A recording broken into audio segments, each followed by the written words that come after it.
الحمد لله نحمده ونستعينه ونستغفره ونؤمن به ونتوكل عليه ونعوذ بالله من شرور أنفسنا ومن سيئات أعمالنا من يهده الله فلا مضل له ومن يضلله فلا هادي له ونشهد أن لا إله إلا الله وحده لا شريك له ونشهد أن سيدنا ومولانا محمدا عبده ورسوله صلى الله تعالى عليه وعلى آله وأصحابه وبارك وسلم تسليما كثيرا كثيرا. أما بعد فقد قال الله تعالى في القرآن المجيد والفرقان الحميد: فأعوذ بالله من الشيطان الرجيم بسم الله الرحمن الرحيم. فلا وربك لا يؤمنون حتى يحكموك فيما شجر بينهم ثم لا يجدوا في أنفسهم حرجا مما قضيت ويسلموا تسليما. وقال النبي صلى الله عليه وسلم: لا يؤمن أحدكم حتى أكون أحب إليه من والده وولده والناس أجمعين، أو كما قال عليه الصلاة والسلام. معزز سامعین کرام، بزرگوں اور دوستوں، اللہ رب العزت نے بے شمار مخلوقات کو پیدا فرمایا ہے. ان مخلوقات میں سے صرف 3 مخلوق ایسی ہیں جنہیں عبادت کا مکلف بنایا: انسان، جنات اور فرشتے. قرآن میں اللہ نے ارشاد فرمایا: وَمَا خَلَقْتُ الْجِنَّ وَالْإِنسَ إِلَّا لِيَعْبُدُونَ، کہ ہم نے انسانوں اور جناتوں کو صرف اپنے عبادت کے لیے پیدا فرمایا ہے. اس آیت میں اللہ رب العزت نے فرشتوں کا تذکرہ نہیں فرمایا.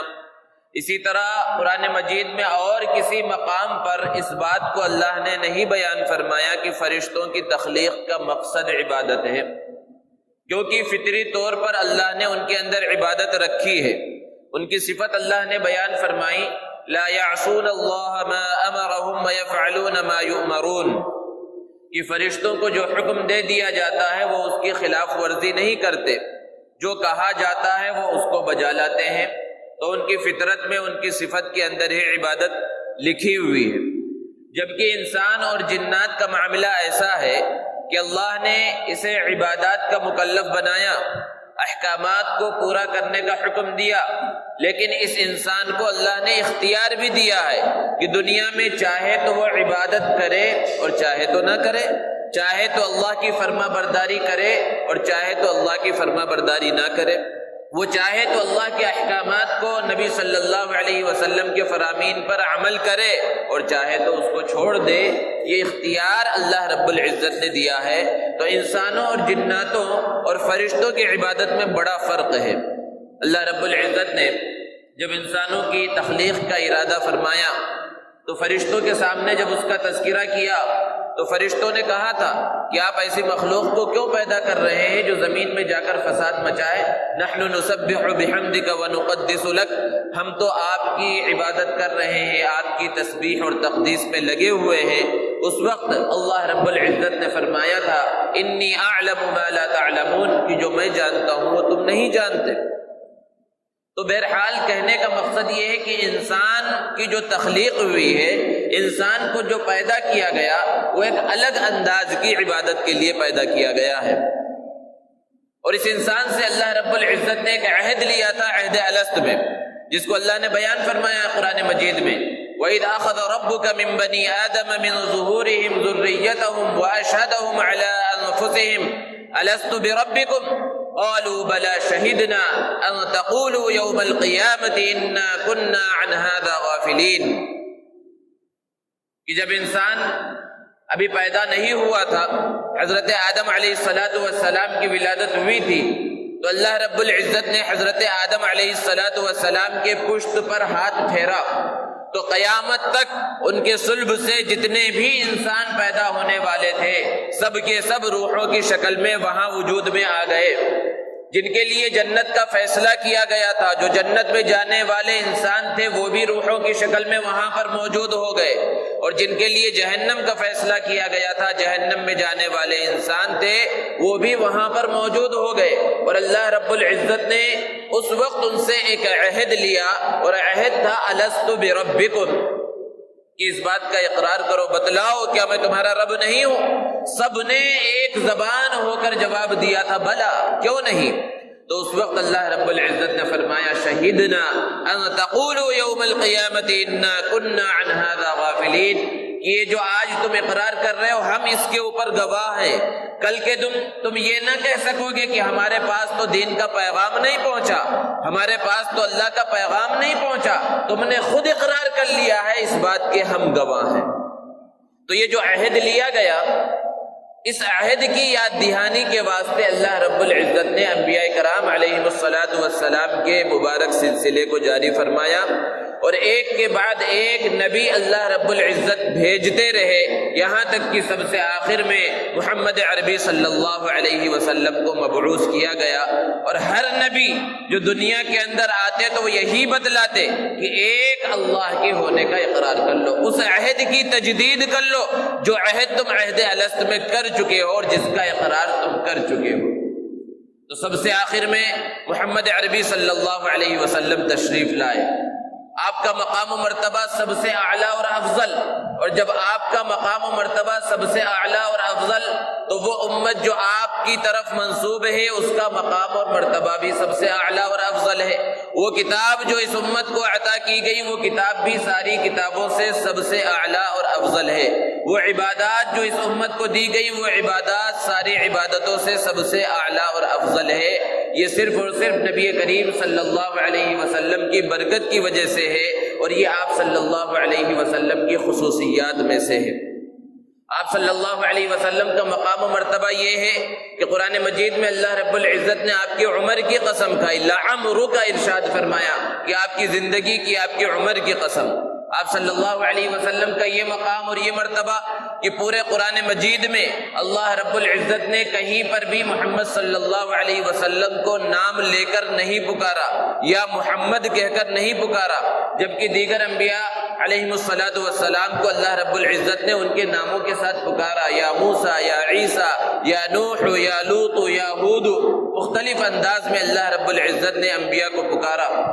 نبی صلی اللہ علیہ وسلم کی جب باری آئی تو کہیں آپ کو یا ایھا النبی کہا گیا، کہیں یا ایھا الرسول کہا گیا، کہیں یا ایھا المزمل کہہ کر پکارا گیا، کہیں یا ایھا المدثر کہہ کر پکارا گیا، کہیں یاسی کہا گیا اور کہیں طٰہٰ کہا گیا۔ یہ آپ صلی اللہ علیہ وسلم کی خصوصیات میں سے ہے۔ آپ صلی اللہ علیہ وسلم کا مقام و مرتبہ اتنا اعلیٰ اور افضل ہے، ہر مسلمان اس کو جانتا ہے اور اس کو سمجھتا ہے آپ صلی اللہ علیہ وسلم کے مقام اور مرتبے کو، لیکن آج دنیا کے اندر بہت سے مقامات پر وقتاً فوقتاً ہر مہینے 2 مہینے کے بعد، سال 2 سال کے بعد نبی کریم صلی اللہ علیہ وسلم کی شان اقدس میں گستاخی کی جرأت کی جاتی ہے۔ چند سالوں پہلے ہم نے سنا تھا، اخبارات میں پڑھا تھا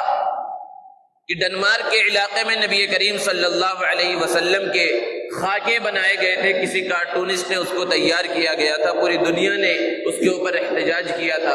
اسی طرح وقتاً فوقتاً یہ گستاخی کا سلسلہ چلتا رہتا ہے۔ ابھی چند دنوں پہلے آپ حضرات نے سنا ہوگا، پڑھا ہوگا اخبارات وغیرہ کے اندر کہ ہالینڈ کے اندر اور نیدرلینڈ وغیرہ ممالک کے اندر کسی ملعون نے، کسی بدبخت نے ایک اعلان کیا ہے کہ چند دنوں کے اندر ایک عالمی مقابلہ نبی کریم صلی اللہ علیہ وسلم کے خاکوں کا منعقد کیا جائے گا، کہ جو سب سے اچھا نبی صلی اللہ علیہ وسلم کا خاکہ بنائے گا اسے بڑا انعام دیا جائے گا، اسے ایوارڈ سے سرفراز کیا جائے گا۔ یہ وقتاً فوقتاً جو دنیا کے اندر یہ کیا جاتا ہے، اس کا مقصد بنیادی طور پر یہ ہے تاکہ مسلمانوں کو مشتعل کیا جائے، مسلمانوں کے جذبات سے کھیلا جائے، مسلمانوں کو تکلیف دی جائے۔ اور مسلمانوں کا حال بھی یہ ہے کہ مسلمان چاہے جتنا گیا گزرا ہو، چاہے جتنے ادنا درجے کا مسلمان ہو، وہ عبادات کے اندر بڑا مقام و مرتبہ نہ رکھتا ہو، وہ سب کچھ برداشت کر لیتا ہے، لیکن نبی کریم صلی اللہ علیہ وسلم کی شان اقدس میں گستاخی کی جائے اس کو برداشت نہیں کرتا۔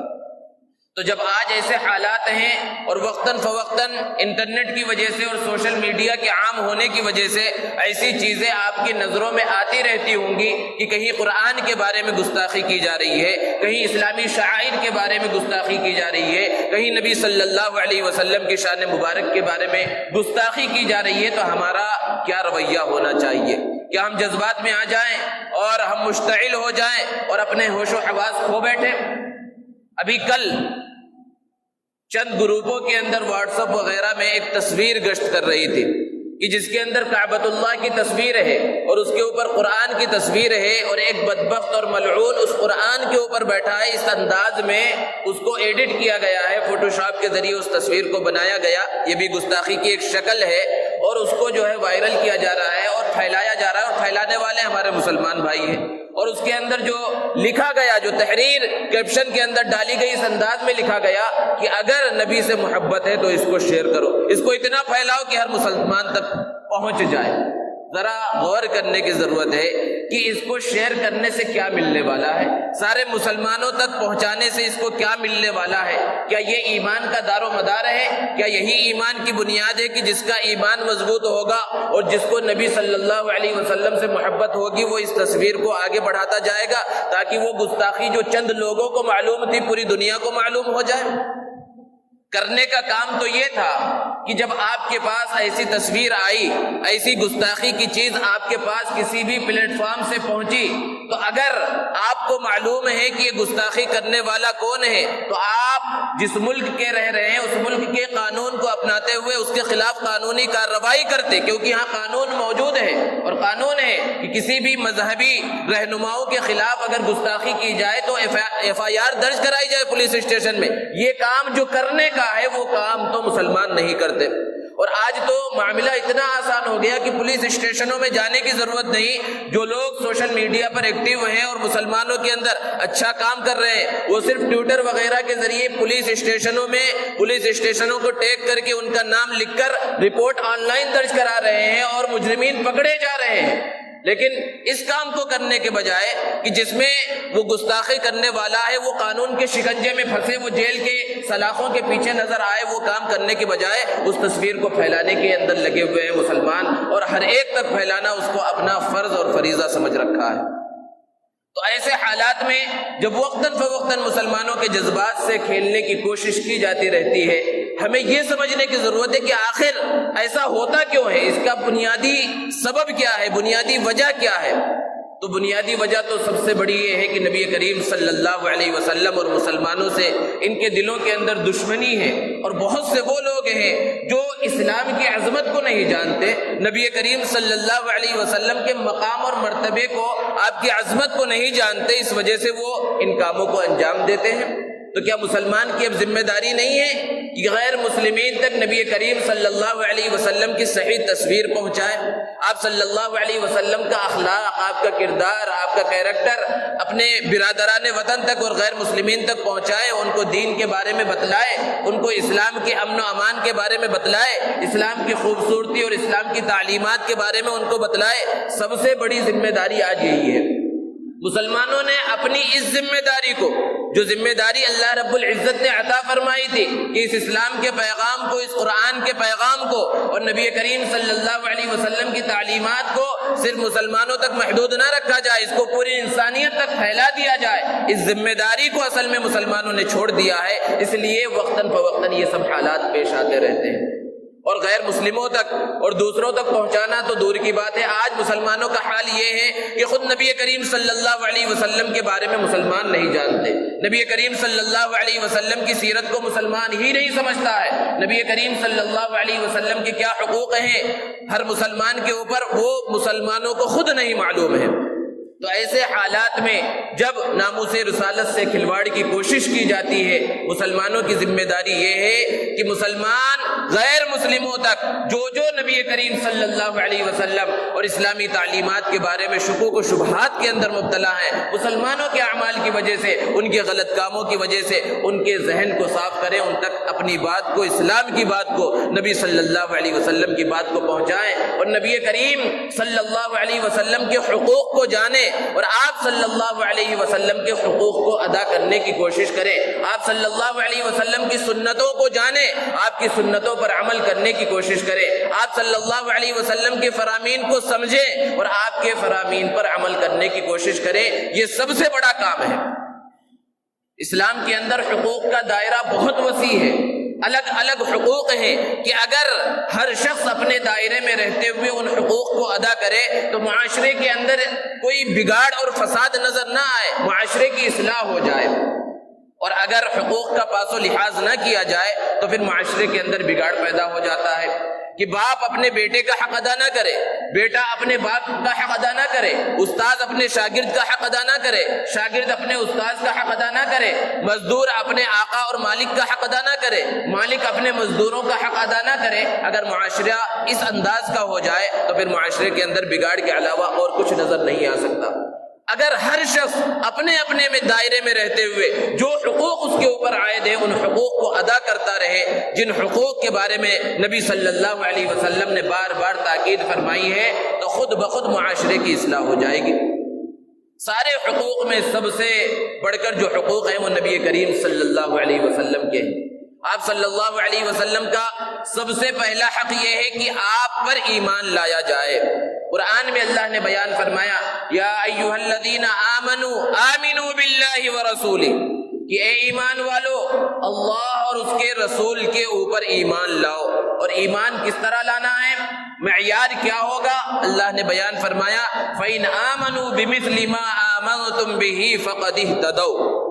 جس طرح پہلے کے لوگ یعنی قرون اولا کے لوگ صحابہ کرام نے جس طرح نبی کریم صلی اللہ علیہ وسلم پر ایمان قبول کیا، نبی کریم صلی اللہ علیہ وسلم پر ایمان لے کر آئے، اس طرح ایمان مطلوب ہے، ویسا ایمان لانے کی کوشش کرو۔ آپ پر ایمان لانے کا مطلب کیا ہے کہ آپ کی باتوں پر عمل کیا جائے، آپ کو مانا جائے، آپ کی سے محبت کی جائے، ساری چیزیں اس کے اندر شامل ہو جاتی ہیں۔ اور ایک جگہ پر اللہ رب العزت نے بیان فرمایا، وَمَن لَّمْ يُؤْمِن بِاللَّهِ وَرَسُولِهِ فَإِنَّا أَعْتَدْنَا لِلْكَافِرِينَ سَعِيرًا، کہ جو اللہ اور اس کے رسول کے اوپر ایمان نہ لائے تو ہم نے اس کے لیے خطرناک جہنم کا عذاب تیار کر رکھا ہے۔ تو بنیادی چیز یہ ہے کہ اللہ کے رسول صلی اللہ علیہ وسلم پر جیسا ایمان مطلوب ہے ویسا ایمان لایا جائے، یہ نبی صلی اللہ علیہ وسلم کا سب سے پہلا حق ہے۔ اور آپ صلی اللہ علیہ وسلم کا دوسرا حق یہ ہے کہ آپ کی عظمت دلوں کے اندر ہو،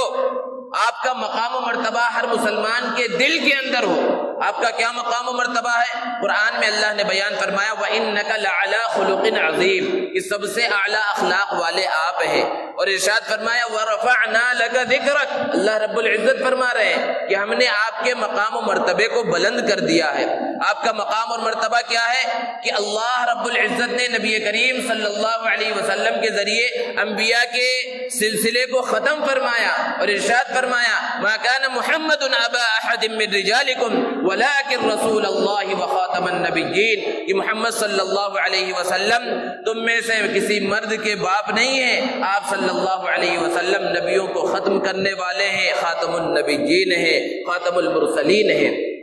آپ صلی اللہ علیہ وسلم کے مقام اور مرتبے کو بیان کرتے ہوئے ارشاد فرمایا، یا ایھا النبی انا ارسلناک شاہدا ومبشرا ونذیرا وداعیا الی اللہ باذنہ وسراجا منیرا، کہ آپ کو شاہد، بشیر، نذیر اور سراج منیر بنا کر بھیجا گیا ہے۔ یہ آپ صلی اللہ علیہ وسلم کی عظمت ہے۔ آپ کی عظمت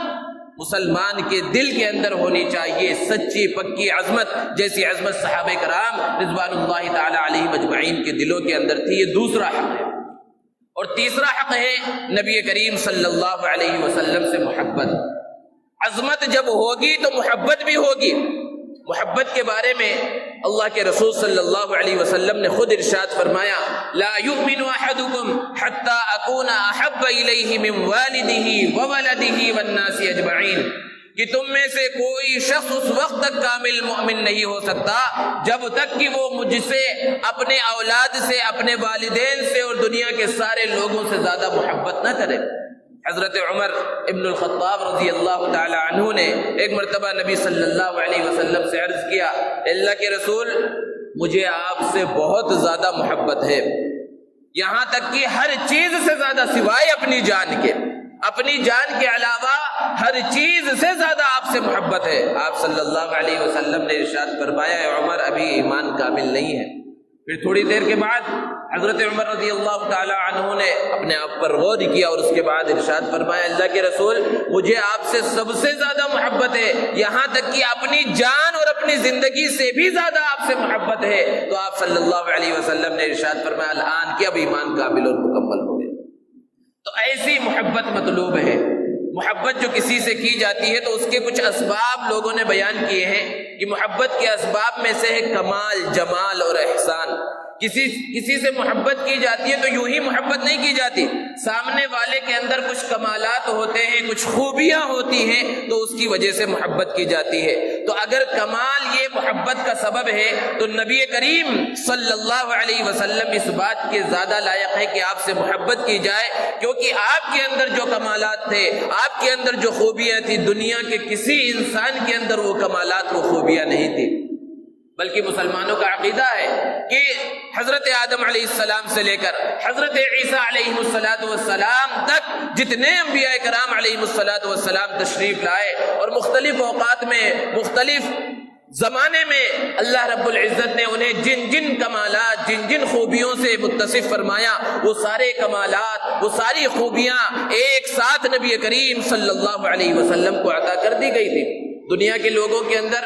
الگ الگ انداز کے لوگ ہوتے ہیں اور ان کے اندر الگ الگ کمال ہوتا ہے۔ کوئی میدان جنگ کا ماہر ہے، کوئی پڑھنے لکھنے کا ماہر ہے، کوئی پڑھانے کا بہت بڑا ماہر ہے۔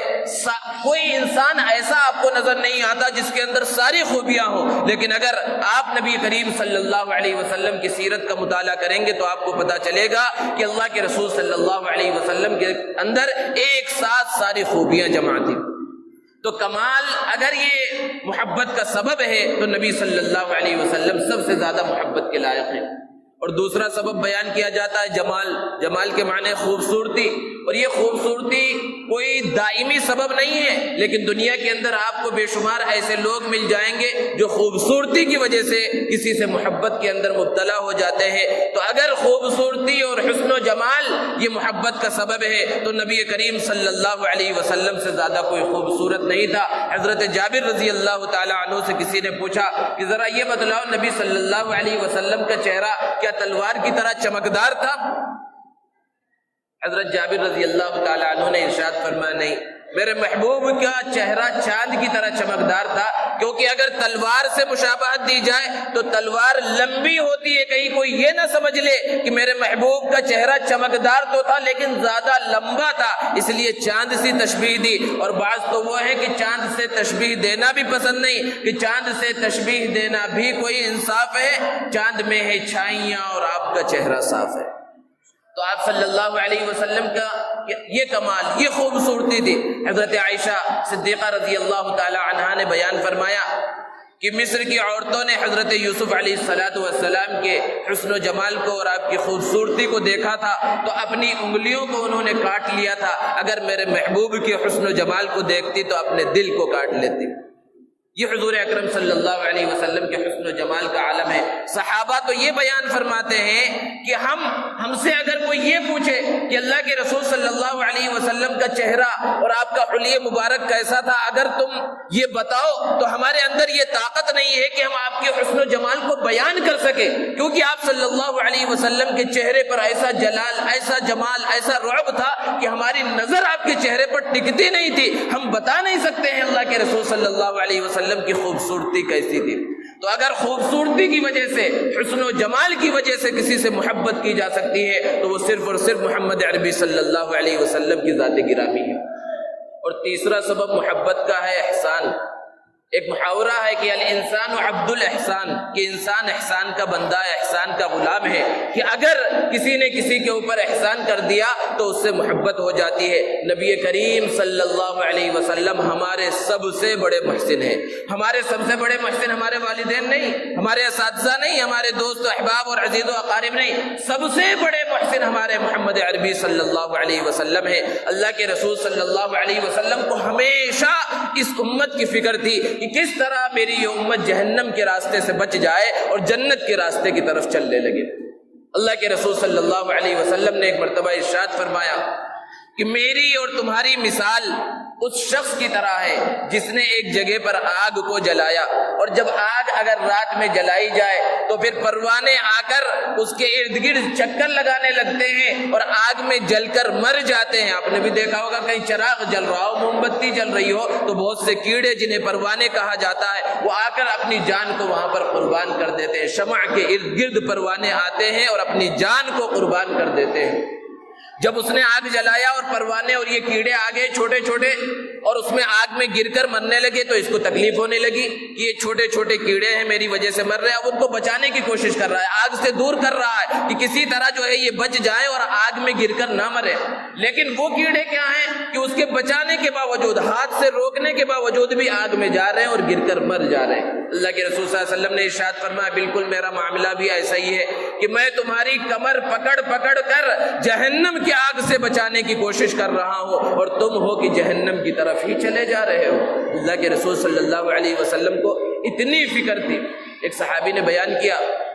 اللہ کے رسول صلی اللہ علیہ وسلم کے چہرے کو بیان کرتے ہوئے، کان دائم الفکوۃ متواصل الاحزان، کہ جب بھی میں نبی صلی اللہ علیہ وسلم کے مبارک چہرے کو دیکھتا ہوں تو ایسا محسوس ہوتا ہے آپ کے اوپر کوئی فکر طاری ہے، کوئی غم سوار ہے۔ کیا اللہ کے رسول صلی اللہ علیہ وسلم کو جو فکر تھی، جو غم تھا، کیا دنیا کے لیے غم تھا؟ کیا دنیا کی آسائش کے واسطے، دنیا کے مال و دولت کے واسطے غم تھا؟ آپ کے اوپر جو غم طاری رہتا تھا وہ صرف اور صرف اپنی امت کا غم تھا کہ کس طرح یہ امت کامیاب ہو جائے، کس طرح یہ میرے ماننے والے کامیاب ہو جائے، کس طرح یہ جہنم کے راستے سے بچ جائے۔ تو اتنے احسانات ہیں حضور صلی اللہ علیہ وسلم کے، اگر احسان کی وجہ سے کسی سے محبت کی جا سکتی ہے تو سب سے بڑے محسن ہمارے حضور اکرم صلی اللہ علیہ وسلم ہیں، ان سے محبت کی جانی چاہیے۔ تو اللہ کے رسول صلی اللہ علیہ وسلم کے حقوق میں ایک حق ہے آپ پر ایمان لانا، آپ کی عظمت مسلمانوں کے دلوں کے اندر ہونی چاہیے، آپ کی محبت ہونی چاہیے، اور چوتھا اور بنیادی حق ہے کہ آپ کی اطاعت ہو، آپ نے جو کچھ فرما دیا اس کے اوپر عمل کیا جائے۔ قرآن میں اللہ نے بیان فرمایا اطیعوا اللہ والرسول، اللہ کی اطاعت کرو، نبی صلی اللہ علیہ وسلم کی اطاعت کرو، اور ارشاد فرمایا ومن یطع اللہ والرسول، کہ جو اللہ اور اس کے رسول کی اطاعت کرے گا وہ کامیاب ہوگا۔ جگہ جگہ پر اللہ کے رسول صلی اللہ علیہ وسلم کی اطاعت کا حکم دیا گیا ہے کہ نبی صلی اللہ علیہ وسلم نے جو کچھ فرما دیا، آپ نے جو کچھ کہہ دیا اس کو مانا جائے، آپ کے فرامین پر عمل کیا جائے، آپ کے احکامات پر عمل کیا جائے، آپ کی سنتوں پر عمل کیا جائے۔ محبت کا تقاضا تو اسی وقت پورا ہوگا، ورنہ انسان خوب دعویٰ کرتا رہے کہ مجھے محمد صلی اللہ علیہ وسلم سے محبت ہے، لیکن آپ صلی اللہ علیہ وسلم نے جو فرمایا اس پر عمل نہ کرے، آپ کی سنتوں پر عمل نہ کرے، تو پھر اگرچہ وہ زبان سے نہیں کہہ رہا کہ مجھے محمد صلی اللہ علیہ وسلم سے محبت نہیں، لیکن اپنے عمل کے ذریعے وہ کر کے دکھلا رہا ہے۔ چہرہ نبی صلی اللہ علیہ وسلم کے جیسا نہ ہو، لباس نبی صلی اللہ علیہ وسلم کے جیسا نہ ہو، جن چیزوں سے اللہ کے رسول صلی اللہ علیہ وسلم نے منع کیا ہے جانتے بوجھتے ہوئے بھی اس سے بچنے کی کوشش نہ کرے۔ وہ ہزار محبت کا دعویٰ کرتا رہے لیکن عمل کے ذریعے یہ کہہ کر بتلا رہا ہے کہ مجھے محمد صلی اللہ علیہ وسلم سے محبت نہیں ہے۔ اور ایک چیز